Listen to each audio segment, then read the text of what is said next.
I'm sure, Paula, that many of the people that you've talked to have talked about the cemetery as being important to them.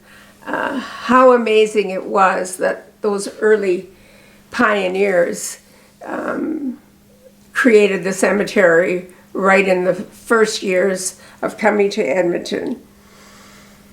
But it's a special place for me in particular because all my family have that cemetery as their final resting place. Solomon, the man I talked to, that was the sexton at 95th Street, his first wife, Miriasha, became ill on the homestead. Many Jewish families homesteaded. They were given land and homesteaded, but it was very hard for them. And most sold their interests and moved to cities. But she became ill on the homestead and is buried there.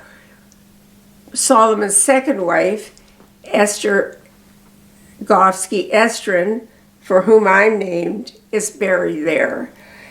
My parents, Abraham and Rebecca Estrin, are there, and a child that was born to them and died at 2 years is there. And of course, my beloved sister, Phyllis Estrin Harden, was laid to rest there as well. But the cemetery has also another connotation for me. It also represents Chevra Kadisha, as my brother, Dr. Tevi Estrin, wrote in his book, Travels and Travails, our father worked 6 days a week from 8 to 7 in the store, and on Sundays he would pack his Chevra Kadisha briefcase and head out the door for a 10 a.m. meeting for either Chevra Kadisha or Talmud Torah on 2 Sundays a month. So, remarkably, Dad was secretary of Chevra Kadisha for 40 years and a member of the Talmud Torah board in various capacities, including board chair for 35 years. The other 2 Sundays, one might find him at the steam bath on 95th Street, right next to the Flatiron building, which has been recreated and is still there. I think it's a City of Edmonton building there, but right next to that was a steam bath, and many of the Jewish men went there from time to time.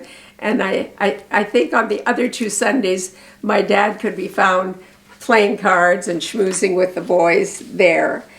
However, I do have a memory that sticks in my mind, my mother being so proud that my dad was a member of the Chevra Kadisha, and she so respected that work that when once a year when they had a Suda, they called it, it was like one of the highlights of her